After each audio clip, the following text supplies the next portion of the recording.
let's see here. Welcome everybody to our discussion about the architecture of Yemen and the war there. I would encourage everybody, especially since this is our first time having an event that is actually happening, has speakers coming in from 3 different cities, from New York and Beirut and London, and it's therefore simultaneously a lunch and a dinner event. I would encourage everybody to plug into the chat who you are and where you're coming from, just so that people can be seen and introduce themselves, and we can see who is gathered for this discussion. So first, very briefly, the New York Review of Architecture reviews architecture in New York. We are committed to knitting together the different parts of New York's architectural world and scene, primarily by sending correspondence to the vast array of discussions there, and then assembling them all into a single sheet. I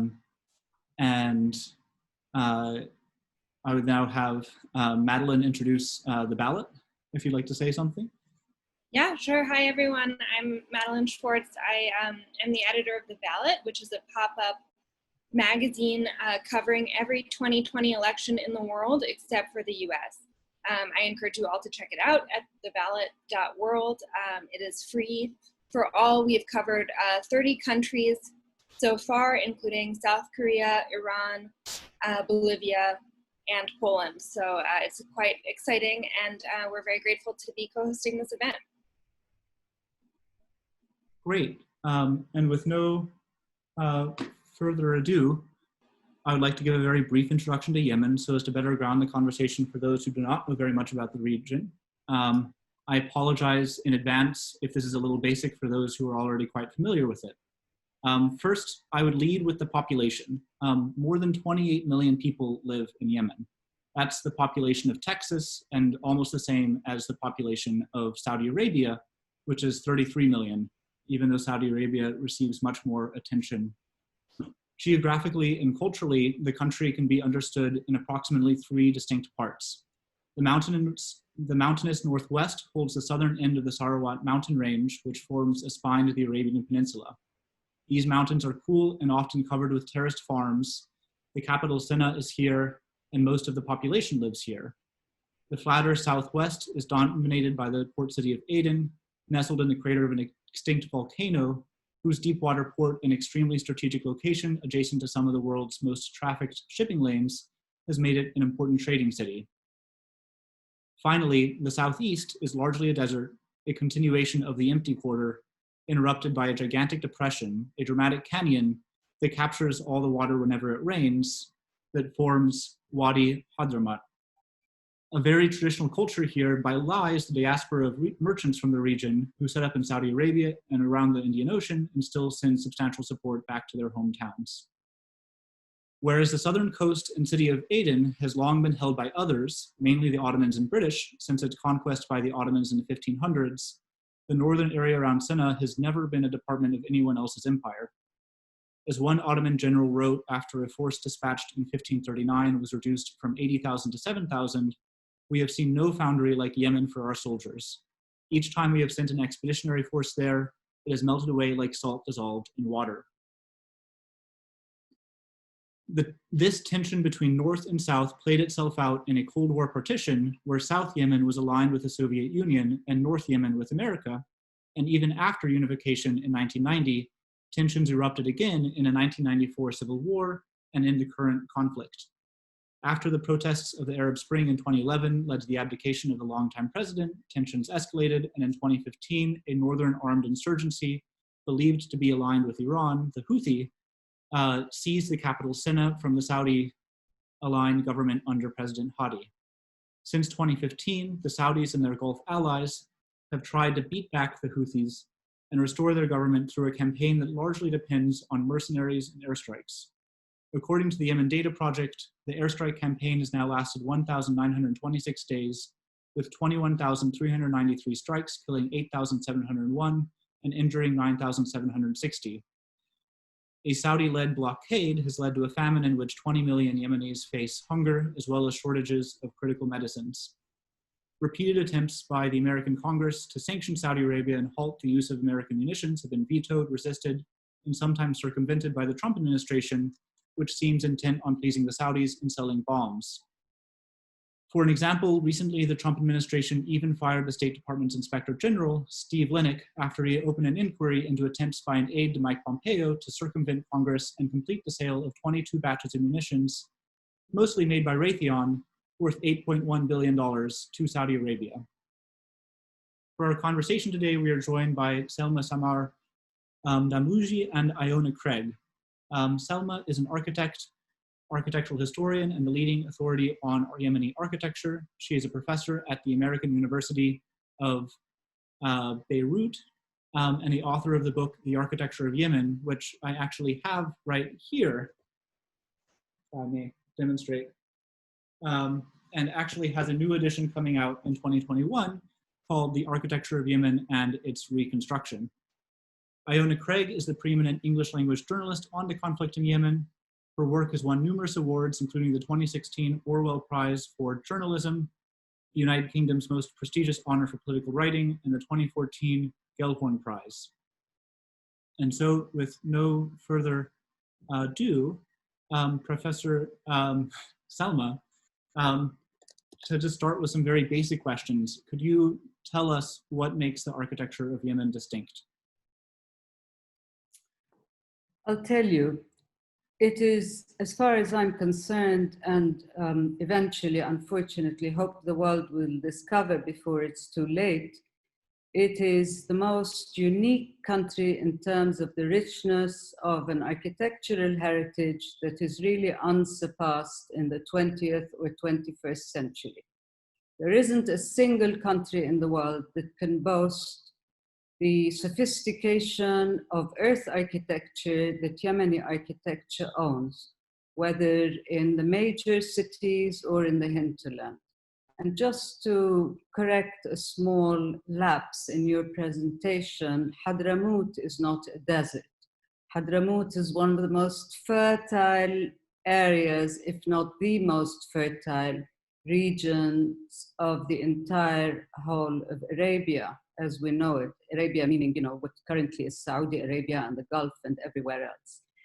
And it is no coincidence that the history of Yemen is one of the earliest, Yemen has one of the earliest urban histories in Arabia, including the Marib Dam and including various areas that are archaeologically rich and remain so, despite all the looting and the illegal digging that has been going on for the last decade, probably, and exacerbated during the war.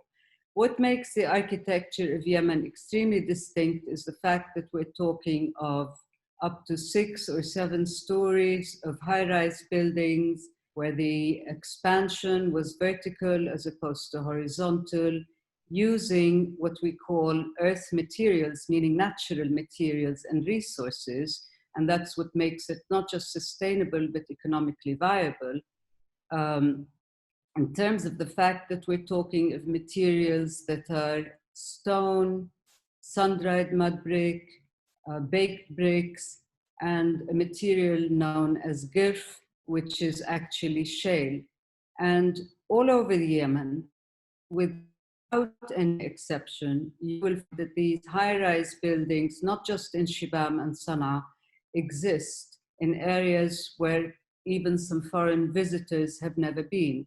And I've only covered the southern part of Yemen in my book, although I did take snippets from Jibla and other areas. And Jibla, incidentally, for example, was ruled by a queen for over 50 years, a woman known by the name of Arwa. So we're talking of a very sophisticated culture and a cultural fabric that is terribly well integrated in the social and economic life, and continued until contemporary times being used and utilized. It's only after the unification of the South and North in 1990 that we find that cement buildings and the invasion, if you like, of what is known, unfortunately wrongly, as modern architecture, mainly imported forms, started to take over, including the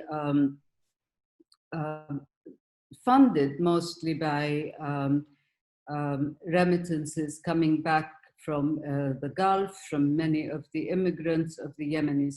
Listen, I know a hell of a lot, and I don't want to delay or take too much time on anybody's account, but one cannot begin to describe the importance or the distinct nature in terms of climatically, environmentally, how well preserved, how well designed, how well the towns and cities worked in terms of the urban fabric, in terms of the infrastructure, and in terms of the maintenance that was the upkeep and responsibility of most of the people living in those houses. So they were palaces, as Freya Stark, I think, wrote once upon a time, in times of peace, and fortresses in time of war.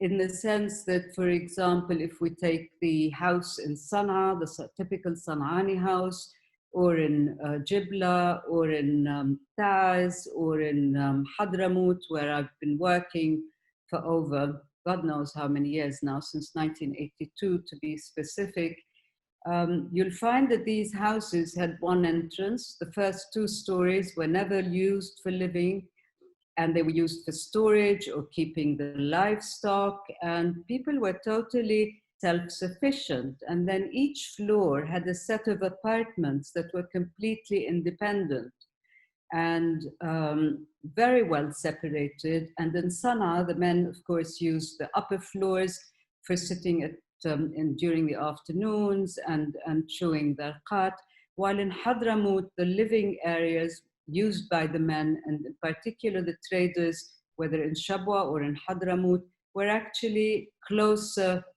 to the entrances on the 1st or 2nd floors. And the women had the 3rd and the 4th floors, etc., up to the end. And you'll find that kitchen areas were therefore distributed mainly where the women were, and these changed. In Yafa, for example, the kitchen was on the roof because women used the roofs as courtyards and patios and spent the afternoons there chatting to each other. Whereas in Hadramaut, instead of having courtyards in the houses, as you would have in the typical Arab house or the vernacular Arab house, you would have these different patios and open areas that women managed to congregate and meet in. And these houses were actually connected on the 4th and 5th floors in Shiban, for example, through passages so that the women could move around, or men during war could move around. So they are so terribly sophisticated in terms of the articulations of the openings, in terms of the thicknesses of the walls, to the extent that sun-dried mud brick can vary in size from 70 centimeters in length and changes up to 20 centimeters or 15 centimeters in the upper stories. So the technology of building was also terribly sophisticated. I hope that's enough for now. Otherwise, I can go on for much longer. I guess to ask a very basic kind of grounding question then of Iona, could you tell us about the current state of the conflict in Yemen, and also set right anything I might have gotten wrong in my primer? Sure. Well, at least you started at the beginning of the conflict, so I don't have to go back 5 years, and I won't go back further than that either, which I could when talking about how we got to where we are now. But really over the last year, you've seen since the last summer, really, the withdrawal of UAE troops, at least on the ground, who were playing a heavy role in the conflict. And then things changed somewhat dramatically, I suppose, after the attack on the Aramco facility in Saudi Arabia, when that was bombed, although it didn't actually come from Yemen, although the Houthis claimed it. And then that pushed a process of de-escalation, if you like, in Yemen. It wasn't official, but there were indirect talks then that happened between Saudi Arabia and the Houthis. And it created the most significant de-escalation in the conflict we'd seen since the Saudis first got involved in 2015. And unfortunately, that all rapidly unwound at the beginning of this year, and the violence resumed again, really. Not that it stopped altogether in the last quarter of last year, but it did significantly reduce. Of course, the humanitarian situation has deteriorated throughout since 2015. So you've now got 2/3 of the population of that sort of 28 to 30 million people in need of some form of humanitarian aid. You've got 3.65 million people who are now displaced. That number increased from January this year as the fighting escalated again and the Houthis started pushing towards the city of Marib to the east of Sana'a, which has been under the control of the coalition forces and the internationally recognized government. The situation we are in now, there was supposedly a ceasefire, but it was unilaterally declared by Saudi Arabia. It wasn't negotiated in any way from the 9th of April. But that really had very little effect on the ground. Airstrikes continued, fighting continued.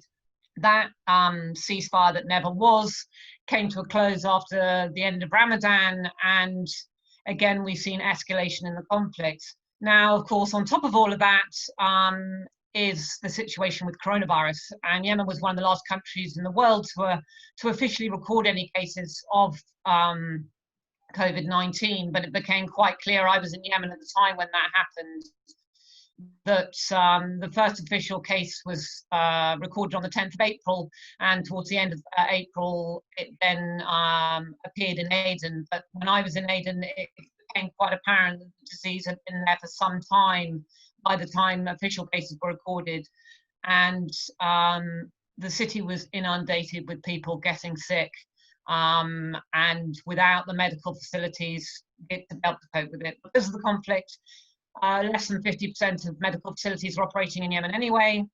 There is a de facto blockade on the country that makes importing medical equipment very difficult, particularly when you're looking at things that you would need for intensive care units, for example, during a pandemic such as COVID-19. So on top of this already existing humanitarian crisis, you've now got the pandemic spreading widely across the country. The Houthis are not officially declaring numbers anymore. They initially only declared a handful at the beginning anyway, but there is minimal testing. The London School of Tropical Medicine already estimates that 1 million Yemenis have now contracted coronavirus. And certainly what I've been hearing in the last couple of weeks is the disease is now spreading out into the rural areas where the majority actually of the Yemeni population lives. 70% of Yemenis live in rural areas, which are incredibly difficult to access.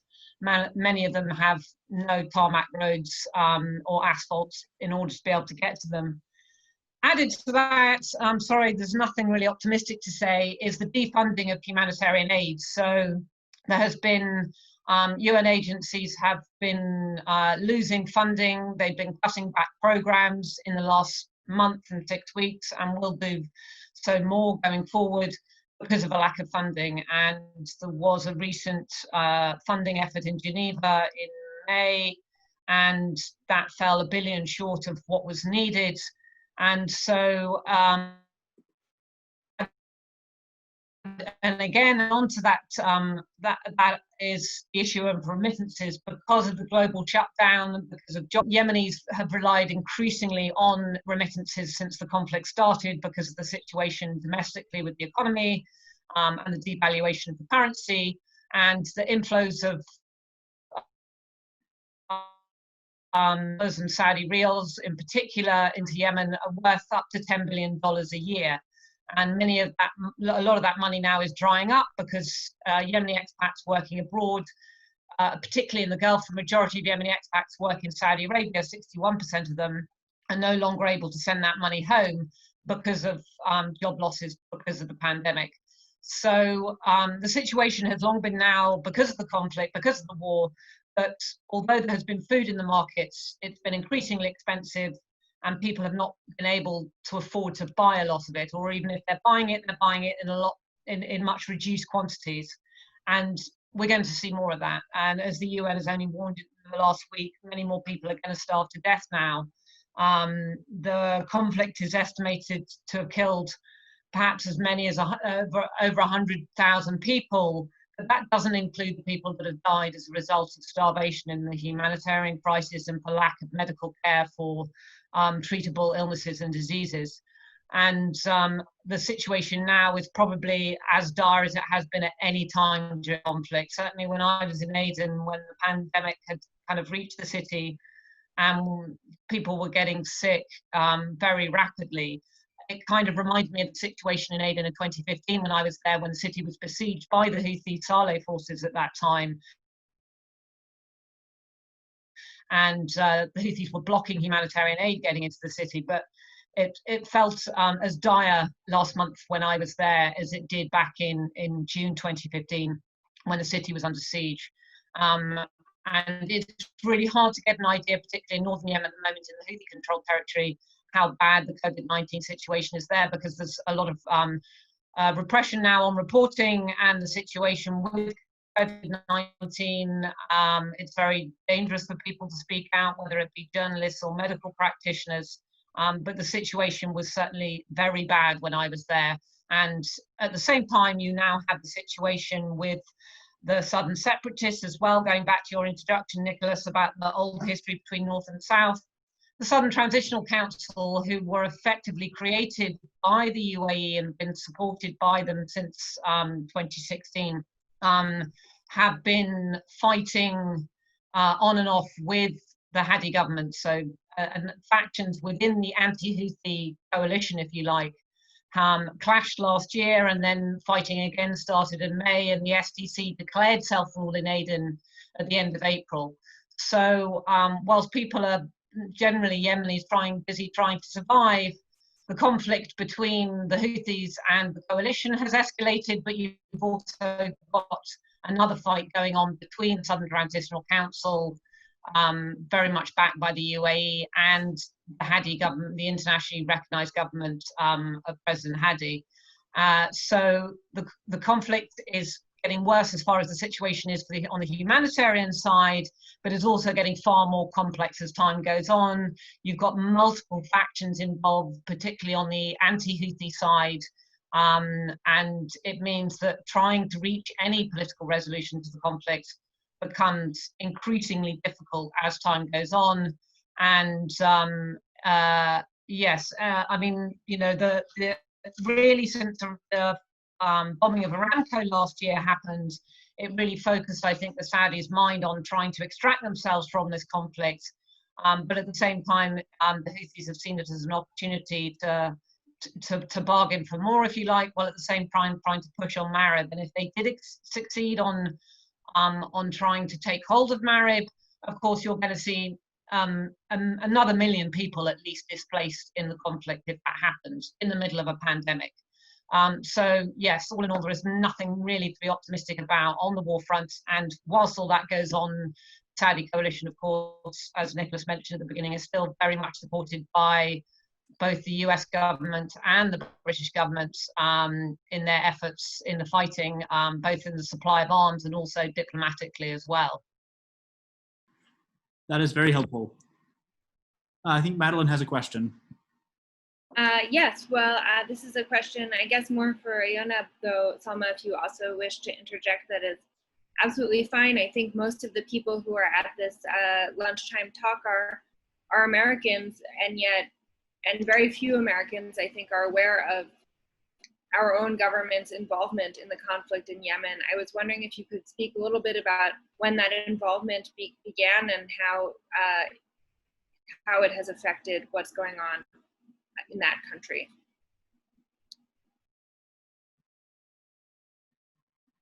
Iona, this is your field, so I'm leaving you. I'll interject later or add into that.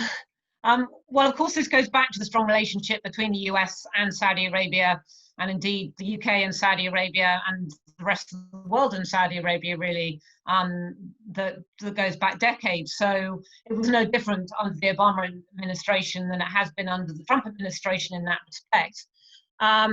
But for the US, yes, it's largely about arms sales. I mean, the UK has sold £5.3 billion worth of arms to Saudi Arabia since 2015, since the coalition got involved, which is kind of dwarfed by what the US is making out of this conflict. Just in 2017, the US sold $18 billion worth of arms to Saudi Arabia.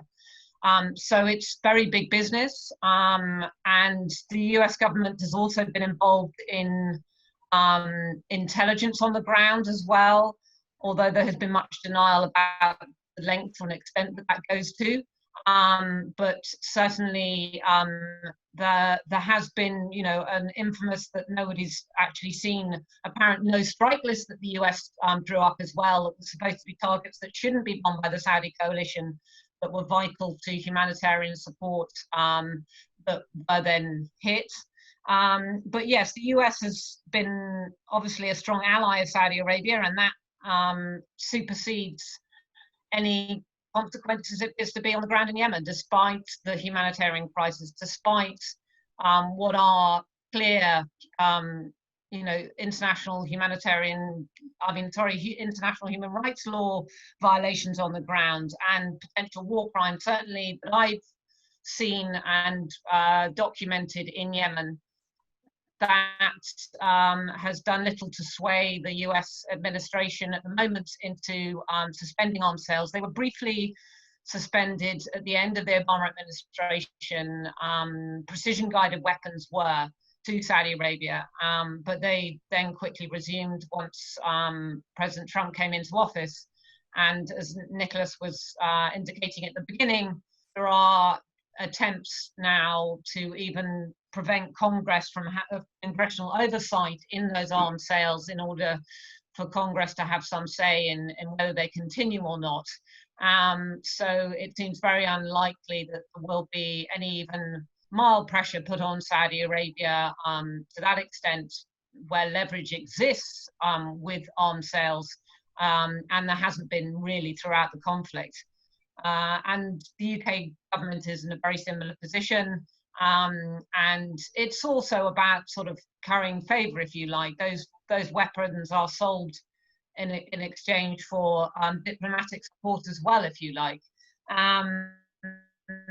And although officially in the UK that there was a High Court judgment that meant weapon sales should have been suspended last summer, they have continued, and it's becoming an increasing issue, or has done in the UK. But it seems at the moment that there is certainly no willingness in the US to undermine that relationship with Saudi Arabia over concerns for either humanitarian crisis in Yemen or violations of international human rights law or humanitarian law. Thank you. Salma, can you tell us about, essentially, I guess two different questions. I guess now how architecture and the conflict are coming together.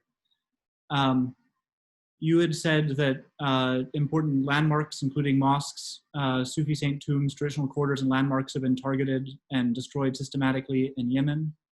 And you had also highlighted the term herbicide and two conferences around that. Could you please tell us a little bit about both of those? There's a history attached to this. By the way, I'm not an historian. People think I am, but I'm not. I'm just an architect. There's a history attached to the fact that the destruction of important and sites, landmarks, and even museums is closely attached to wars and occupation. And if you recall what happened in Iraq, you might know and you might not know that when Iraq was occupied, or what you call the war on Iraq, or whatever names at the time were attached to it. As far as the Iraqis were concerned, it was the American occupation of Iraq. I'm sorry to sound so aggressive. And you might recall that the first thing that happened was the ransacking of the museum there, and the disappearance of some very valuable artifacts from the Baghdad Museum. And then the fact that the US Air Force and Army had a base in Babylon, the old city of Babylon, with archaeological remains. And it was thanks to the British Museum in the UK, in London, that made a big coverage of this, and finally managed to attract the attention of the world that this is not acceptable, because it was one of the most ancient sites that belong to humanity. And it is an accepted fact that cultural heritage belongs to humanity now. It doesn't belong to countries or nationalities. And in Yemen, unfortunately, we watched this happen right from the start. Herbicide, which means urban killing, is not a term that I invented or that was invented in Italy. It's been used since the Second World War, and the targeting of various towns and cities, and there's been a lot written on the subject. And thanks to the University of Venice, the University of Architecture in Venice, in 2016, in April or May, I can't remember, I think it was April, there was a conference held to discuss the herbicide that was taking place in Syria at the time. And of course, with various people invited to contribute, my piece was essentially on the destruction of important cities, including Sana'a and quarters, residential quarters, the fort of Taiz, and the systematic bombing of these areas and the blowing up of certain areas in Hadramaut. And the Yemeni Center for Archaeological Research has been very diligent in reporting all of this, and you can get complete lists from them, detailed, with the time and place and who they were targeted by, whether it was the bombing from the air, or whether it was through their agents on the ground, or whether it was through the unmentionable, whatever you want to call them, the fundamentalists, etc. And it's interesting that there is a common denominator between Al-Qaeda and the guys who call themselves ISIS, and the bombing that takes place from the air in targeting these areas. So what doesn't get targeted through air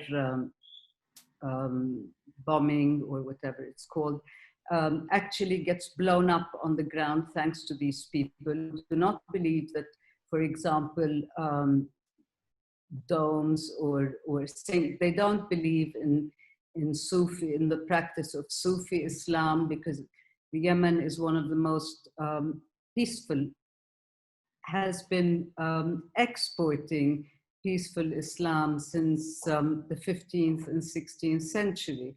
And it was various, you know, that they are traders and they've been immigrating for a very, very long time. The Yemeni immigrants exist all over the world, not just in the US and in Brooklyn and in New York, but you find that they actually built up huge communities and including shared in the governments of Malaysia, of Singapore, and the relationship between Southeast Asia and Yemen was much closer, southern Yemen at least, was much closer than the relationship of Yemen to the Arab world, due to this influx of trade that existed. And to this day, you find that there are many communities of Yemeni origin living in these countries in Southeast Asia. And a lot has been written on this, and as well as in Africa. So what we find is that these areas were not being, what I want to say is that this was not collateral damage. I do not believe that any of these buildings that were hit in Sana'a, in the old city of Sana'a, or in Marib, or in Taiz, the destruction of the fort in Taiz, or the Ashrafia Mosque in Taiz, or in other areas in Aden, where several mosques were targeted, or in Hadramaut, where various sites that we've been working on reconstructing in the last 2 years, and this is what the second part of my book, the recent edition, or the one that's coming out eventually, on the reconstruction of Yemen is talking about. It's the reconstruction of these landmarks that were very important for the social fabric and the cultural values that existed for the people of Yemen and still do, that were literally kind of raised off the ground. And there's a lot of documentation on this. I'm not the only one. I mean, The Economist has reported this, The Observer has recorded this, and so that's what I was talking about in terms of herbicide. I have one more question for Iona, and then I would actually encourage, I actually have a lot more questions, but as we're coming close to the end of our hour, I would encourage people from the audience to actually pose questions that they may have. If you put them in the chat, then we will then convey them to our participants. I suspect you have some great questions, so please do so. Iona, you had said near the beginning of the war you had done some research on the effect of airstrikes on concrete built, kind of more modern construction buildings versus traditional ones. Can you please tell me about that? Sure. I just wanted to pick up on something that what Salma was just talking about the herbicide. The Saudis have actually been pretty shameless about that. In 2015, they declared Sada City a military zone, and that meant that they were effectively using airstrikes as a form of force. Not even effectively, they were using airstrikes as a way to forcefully displace people. So that's a city of 50,000 people. When I was in Sada in 2015, they had very strategically bombed around every single wall of the Al-Hadi Mosque, which dates from the 9th century. And when you do that around an old building, although you may not bomb it directly, the building was crumbling anyway from the repeated vibrations of a 150,000-pound bomb being dropped right next to it with a 15-foot crater, and that's doing an immense amount of damage to those buildings. But also that they were bombing villages and the outskirts of the city and the inside of the city and the markets and everything, because they declared it a military zone, and that's one of the biggest cities in northern Yemen. So yeah, just to kind of underline that, really, it's not just a kind of conspiracy theory. The Saudis actually were very shameless about it, particularly at the beginning of the war, until they probably learned a little more about the PR game. But yes, I did some research earlier on in the conflict about the impact of airdrop bombs, and what came up in Yemen in particular was this issue over these multi-story mud brick homes that Salma was describing at the beginning. And what happens when you drop a bomb on one of those, as opposed to dropping a bomb on a more conventional cinder block concrete built house? And people would have seen, probably more from pictures in Syria than Yemen, what happens when you bomb a concrete building and you get that pancaking effect. So you'll have pockets in there where people will sometimes survive and can be dragged out and rescued. When you drop a bomb on a mud brick home, the whole thing collapses and it's dirt and earth. So even if people aren't being crushed by the heavy weight of concrete, they're suffocating. And as Salma indicated at the beginning, they're sometimes up to 11 stories high. I lived in a 7-story high house in Old Sana'a before the war. And so you've got multiple generations in one house. In the more modern concrete buildings, they won't be more than 3 to 4 stories high usually. And the generations will be separated in a single-story building here, a single-story building there. So when you hit one of those multi-story older conventional, is that you're more likely to kill multiple generations of a single family.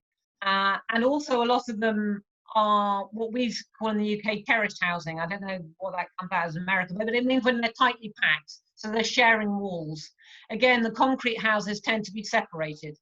So, and we saw that in Sana'a as well. When a bomb drops on one of those houses, more often than not, the houses either side at least will tumble down as well.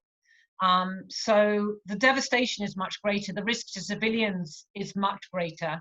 It's very unlikely that you will be pulling people out alive from a house that has been bombed that is traditionally built, that is built from mud brick, unlike a concrete house. And that's what I found from the research that I was doing, was that when bodies were being retrieved from rubble, that most of the time the medical professionals found that people had died from suffocation rather than being crushed, if you like. Sorry, this is all a bit grim, but that's the reality of it. So in the mud brick homes, when you're doing sort of bombing of those villages, like I saw in Sada, where many people had already left, but the men would often stay behind to look after the houses and to make sure that they weren't either looted or occupied whilst the families fled, that they were deliberately being targeted to force them out of there. But when you hit one house in a small village like that, 4 would come down. And that's the kind of level of devastation you were seeing, just entire rows of houses disappearing from a single airstrike. Yeah, don't forget also that it's the nature of the planning of these houses as well. So that whereas building with concrete meant that you had very wide streets and separated sites and what we call a kind of more of a horizontal expansion, when you've got vertical expansion, you've got clusters of these 6 or 7 or 8 or 15, whatever it is, creating a quarter with pedestrian streets in between. Not enough for cars to go through. And this is why you get these corridors of air and wind for ventilation in normal times, and why they operate like wind catchers as opposed to the very wide open streets that you can't walk on because they're exposed to the sun and to the heat and to the fact that, you know, you don't get that kind of ventilation and climatic. So this is why we were talking.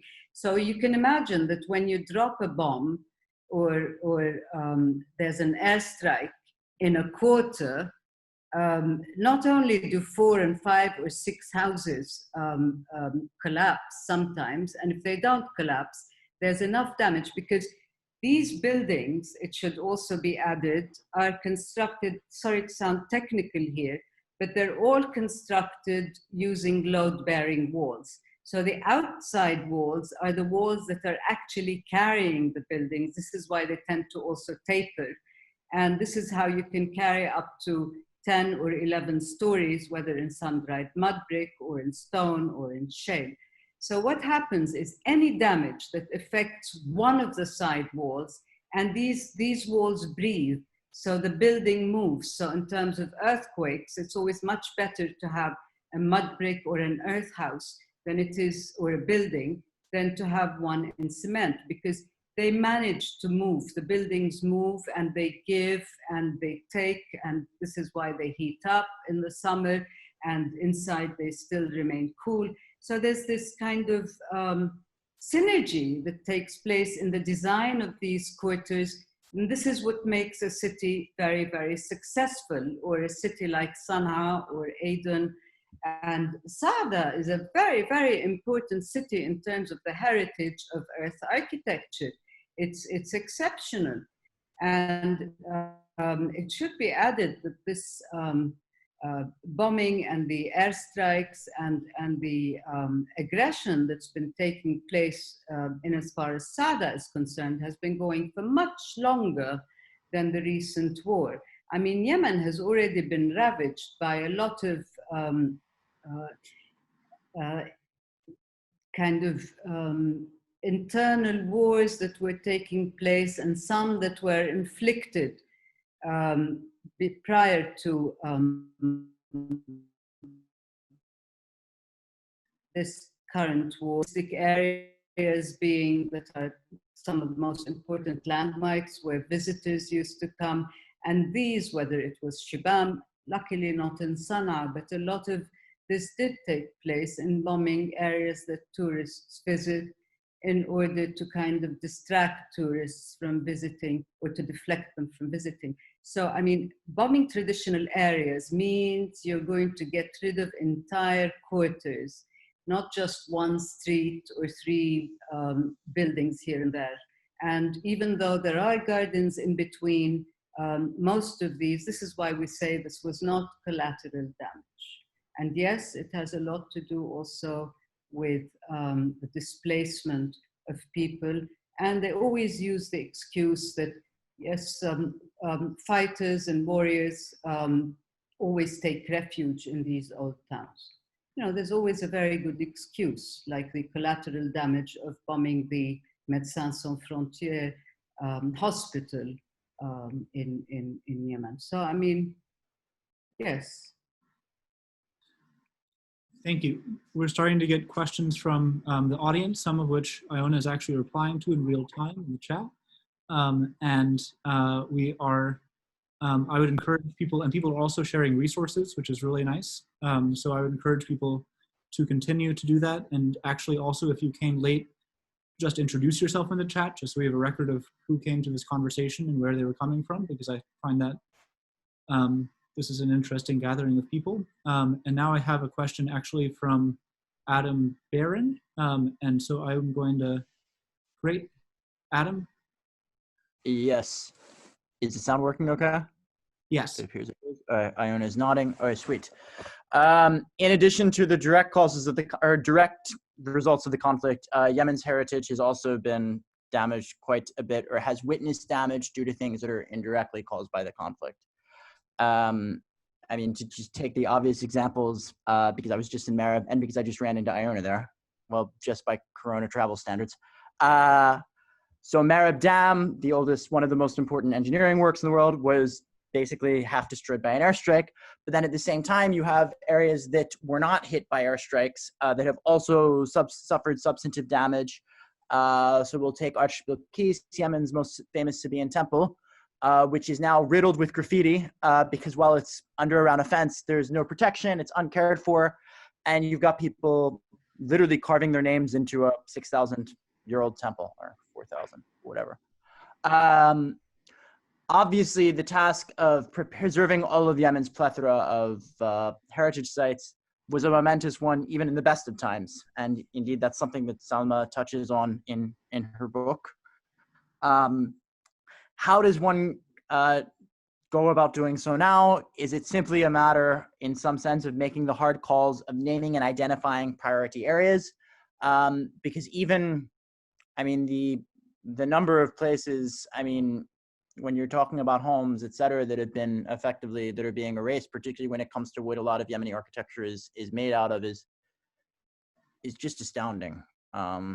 Even when it comes to like my neighborhood where I used to live in Sana'a. Thanks. Thank you, Adam. My only problem with that is, as I mentioned already, the Saudis were supposedly had a no strike list that was drawn up by the Americans that they weren't supposed to, targets they weren't supposed to hit, and they hit them anyway. So I'm not sure how of places that are, I mean, you know, many of them are already declared UNESCO World Heritage Sites. That should be enough, you think. Going back to the Marib thing, my biggest concern is, and the same with the Marib Dam or the Temple of Balkis, is you've got large military camps less than 100 meters away from these really important sites. So if the, you know, as we've already seen in Marib, when the fighting gets anywhere close, when whether it be mortar rounds, ballistic missiles, or airstrikes are being fired, they are almost inevitably going to get hit because you've got a large military camp within, you know, literally a few hundred meters. And particularly the Temple of Balkis, it's, you know, it's 50 meters from the surrounding fence from it. And this is kind of the problem. You've got, you know, a sort of militarization everywhere. You've got, and I know, you know, Salma's right, often airstrikes are used as an excuse in some areas because they say there are fighters there or whatever. But when you're putting what is definitely a military camp, i.e. has always been a military camp even before the war, right next to an important cultural heritage site, the risk has to be absolutely huge that that site is going to be damaged, if not destroyed. And people are continuing to introduce themselves, which is great. I would continue to encourage people to ask questions. I think Madeleine has a question now. Yes, this is a question for Salma, because I know that the new edition of your book talks not only about the history of Yemeni architecture, but also on efforts to preserve it and possibly reconstruct it. And I was wondering if you could tell us a little bit about your and others' efforts to make sure that this architecture is not lost. Well, for the last 3 years, and before I realized that it's possible to go back to Yemen, luckily before I'd left, I never really left, but I couldn't go back to Yemen since 2013 until recently. We went back in, I was telling Nicolas and Iona earlier, I went back in last September 2019, and then back in December. And that was perfect because the airport in Sayoun, which is the interior capital of Hadramaut, was open. And there were 3 Yemeni flights operating only, flying out from Cairo. And the same flight went from Sayoun then to Aden and then to Socotra and went back. And another Yemeni from Amman. So that was rather convenient and painless, if you forget the hours that we're traveling and the way we were treated at Cairo and Amman airport, as if, we're coming, we are the enemy flying to this no-no land, never land. And apart from that, just arriving there was fine. But then what we've been doing is getting funding and applying for funding over the last 3 years in order to reconstruct a lot of the damaged and destroyed sites. And I'm very pleased to say that we have succeeded so far in reconstructing an historic and beautiful mosque in Shahr on the coast of Hadramaut, and 3 other tombs, Sufi saint tombs, 3 or 4 other Sufi saint tombs between Shahr and Mukalla. And all of these projects are actually available on our website, the site of the Daw'an Mud Brick Foundation, which very kindly Mira Kfouri listed in the chat. And so this is called the Daw'an Mud Brick Architecture Foundation. And in it is a coverage of all the projects that we have worked on in reconstruction. What the book covers is, it's a 2nd edition of the Yemen architecture book. I wouldn't call it a book on the history of the architecture of Yemen as much as it's a book actually written for architects, and of course, anybody can read it who's interested in Yemen, basically. But it's a book that covers all the surveys of the traditional types and forms of houses that exist from Aden. It's called From Yafa to Hadramaut. And it covers the southern governorates, if you like, of the Yemen. The updated edition is now going to be called Yemen and its Reconstruction, the Architecture and its Reconstruction, because the additional chapter at the end talks about all the reconstruction and rehabilitation projects that we've been working on since 2007 in Hadramaut. This is because I set up a foundation with some colleagues of mine, architects and the civil engineer in Hadramaut, and called the Daw'an Mud Brick Foundation. Daw'an is one of the valleys, which is a tributary of Wadi Hadramaut, and has an amazing amount of stunning architecture, which you can see if you check out the book. it's easy for you to find all the stuff I've written. If you just put my name on Google and you check the site, which was registered here by NYRA. What I want to say is that we are very, very proud, and so are the people now proud of the reconstruction that took place over the last year. And I have to mention that the funding for this initially and in the largest part came from the Cultural Emergency Response and the Prince Claus Fund in the Netherlands, and with a generous support and funding grant from the Cultural Protection Fund in the UK, that is or the Cultural Protection Fund, which is the British Council. So that has to be, I'm awfully grateful to both of them. And the support of the Prince Claus Fund has been going on in Hadramaut for the majority of our projects since 2007. And this is why because a lot of these houses had been destroyed by flooding or by destruction.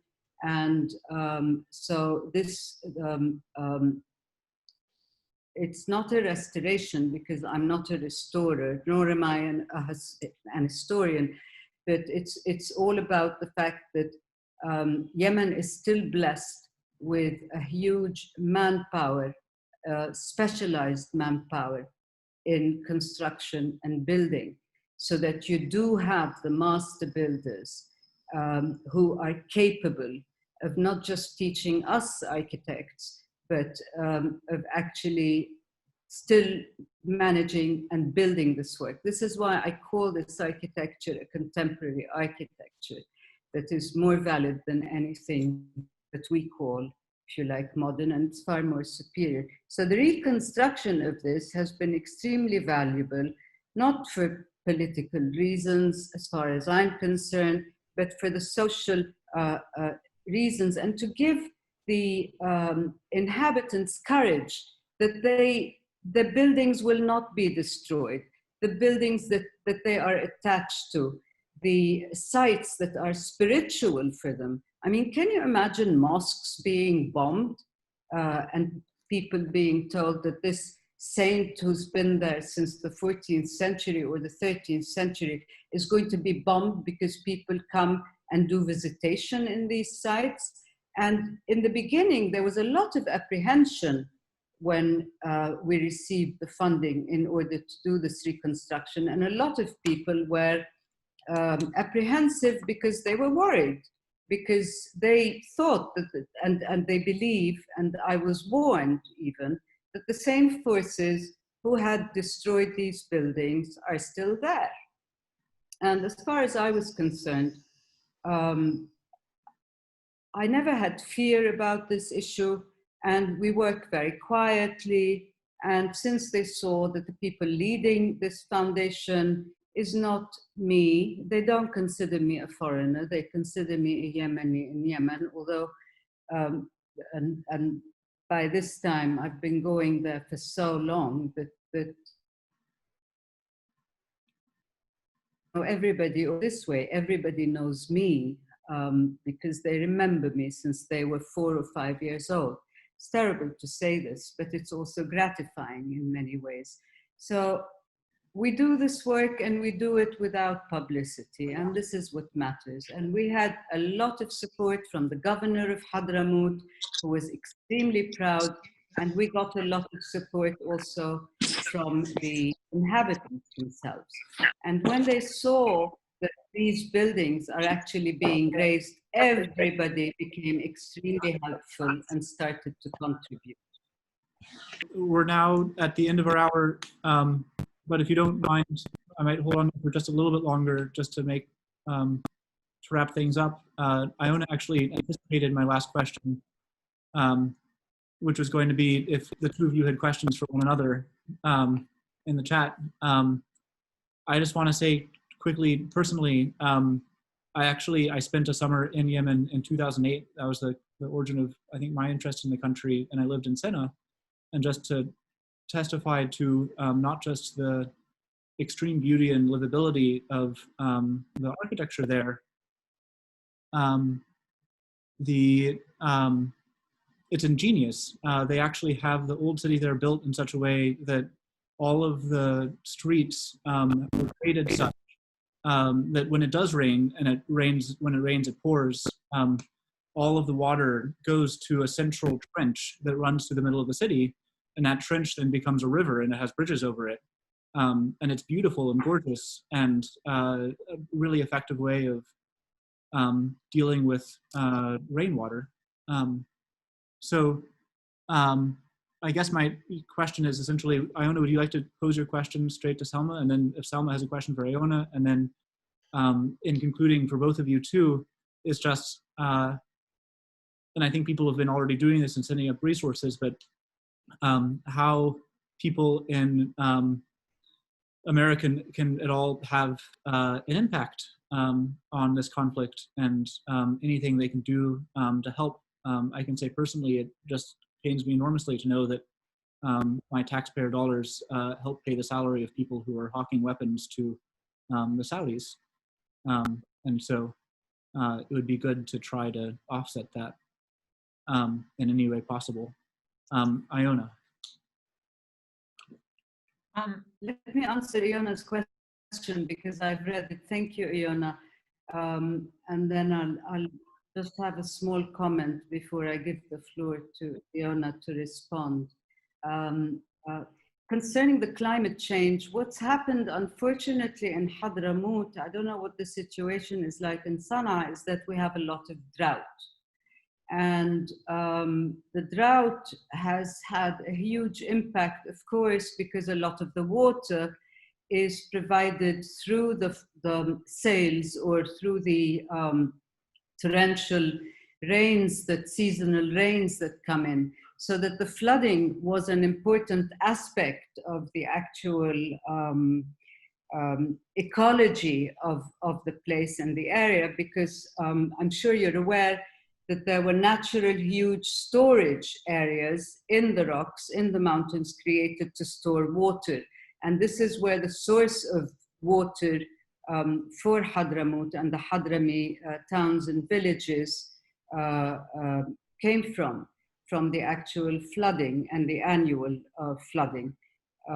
This started changing and becoming very erratic between, this is why we started working in Reconstruction, because various towns and areas were destroyed in 2000. Actually, as soon as my book had come out in 2007, I had to fly to Yemen in order to witness the huge damage that took place in Wadi Sah, in Hadramaut, and in Daw'an. And this is when the first of our projects started, funded by the Prince Claus Fund. And that was in Ainat and in Sah, and in later in Hadramaut, in Wadi Daw'an itself, as in Shibam Hadramaut. So there were a lot of projects there because of that. At the moment, there's so much drought that a lot of the fields that were naturally irrigated, including the palm fields, for example, that Hadramaut is very rich with, and hence the dates and the trade of the dates, which at the moment is becoming impoverished. So they're suffering from drought at the moment. But interestingly, they're also going back into the old techniques of channeling water and using the water to be channeled properly. Plus, luckily, before the war, a lot of the projects that you referred to, the welfare projects that were funded by Hadramis who came, I'm talking of Hadramaut here because over the last 10 years, over the last decade, I've worked much more in Hadramaut. For the last 15 years, I've concentrated all my work on Hadramaut in terms of the architecture, in terms of understanding what's happening and staying there for long periods of time, although I used to stay a lot in Sana'a and Aden. But since 2013 up until now, I've been concentrating a lot on Hadramaut because there's only a certain geographic area one person can function in, and including the fact that luckily I've got this foundation based there, and it's run by people who are from Hadramaut and who are Yemeni and professional. So at the moment, because of the drought, people are going towards building and constructing back to constructing with traditional materials, because they find it much easier to cool these places when they're built with natural materials than they do with cement and concrete. So that's the basic question. But it's not good, of course, climatically. I mean, what's happening in Yemen just means that we need to go back to the natural resources, including the traditional irrigation resources that existed all through Yemen. The dams and this that they used to construct, and that for years provided water to the country, which then were all damaged and disrupted with the modernization of providing water and building dams where they shouldn't have, and etc. Thank you for that, Salma. Go on, Iona. So yeah, I mean, as far as you were asking about what you can do to help, if you are a US taxpayer, it's really about you lobbying your lawmakers, really, particularly with this issue over the arms sales and the Trump administration trying to stop congressional oversight on this issue. That is particularly important. As far as sort of helping in more broader ways, or in terms of donating, as I said, you know, the situation is particularly dire at the moment because of all of the defunding process that's for the humanitarian response that is happening at the moment. There are a lot of local Yemeni organizations that are really doing really good work.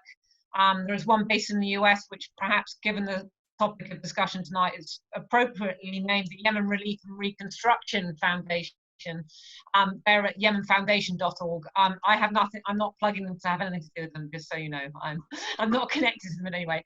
But yeah, they're doing really great work. On the COVID side, MSF is doing really important work across the country to help with the pandemic at the moment.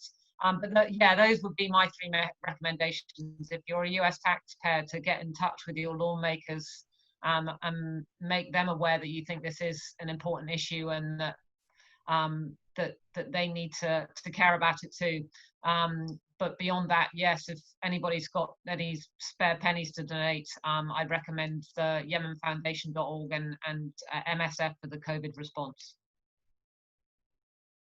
I think MSF has to also be acknowledged for the huge role they've had in exposing the war in Yemen and the situation in Yemen for the longest time.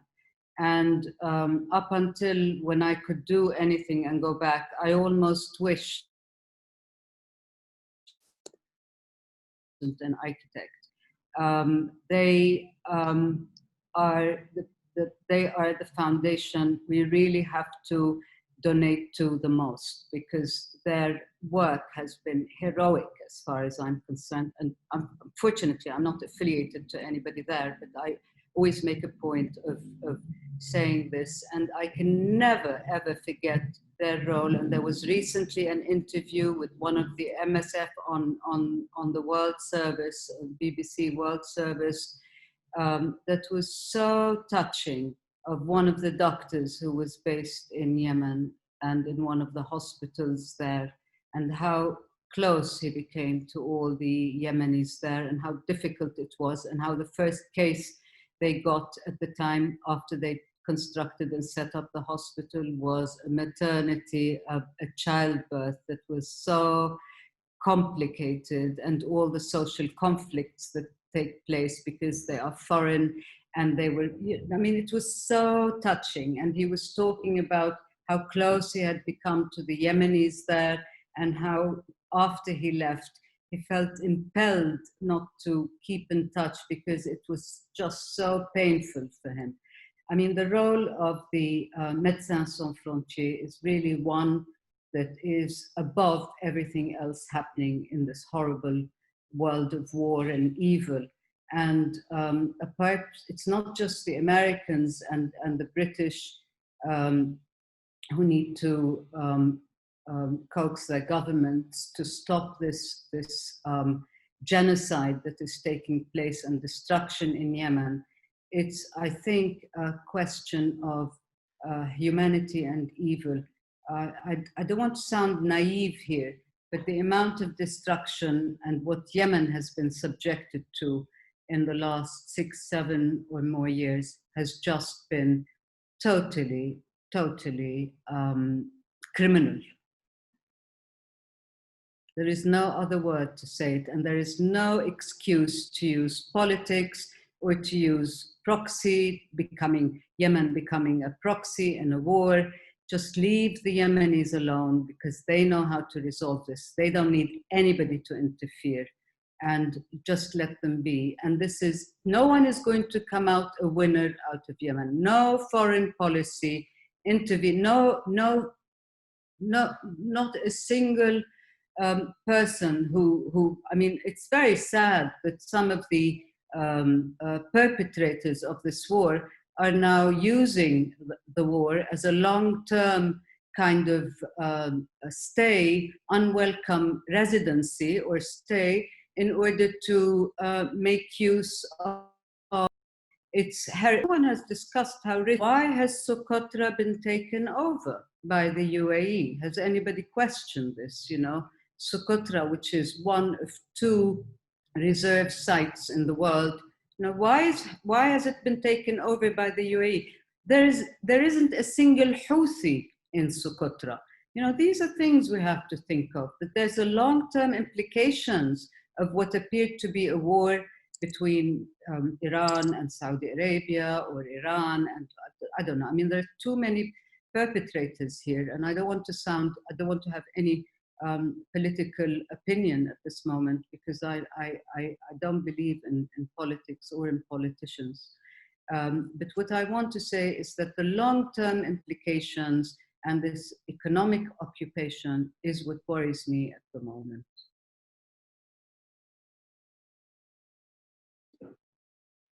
Well, thank you so much for joining us here today, and thank you everyone else for coming to this discussion. We will have a video of it available later, and I hope we can find ways to continue to be engaged in the future as well. So I think with that, we will disperse. Madeleine, anything else? To our panelists and to everyone who tuned in. And, you know, I think this 4th of July weekend, the Americans on this, you know, who have been listening have quite a lot to think about the role of our country on populations both here and abroad. Thank you. Thank you very much. And I'm sorry we haven't had chance to respond to many of these chats here. Is there a way where you can record these chats, or are they gone forever once we go? Well, I've just saved the chat and I can send it to you. Oh, great. Thank you so much. And I wish to thank all of these who are appreciative of the work we've done in Yemen, although it's just a fraction, it's just an iota of what needs to be done. So let's look forward to a much better future where we can go back and be there.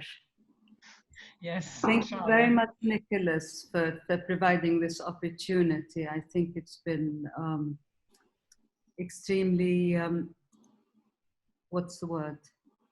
Therapeutic. Therapeutic, refreshing, and I'm glad that it managed to expose many issues that one doesn't always get to talk about. Thank you. Thanks, Nicolas. Thanks, Madeleine, for making this happen as well. Well, thank you so much for participating. I'm going to stay a little bit longer just to make sure everything's recorded. Yeah, no, thank you so much for coming, especially on such short notice. Really happy that we could come together and have this conversation. Okay. Thank you, guys. And Salma, give me a shout when you're in London, and maybe we can do this again. Thank you. And thank Okay, you, safe everyone. travels. Thanks, Bye-bye. dear. Bye, darling. And thank you, Madeleine. I didn't get the chance to thank you and Thank you. everyone else who's helped Nicolas with this. It's been really appreciated. I'm really touched. Thank you very much.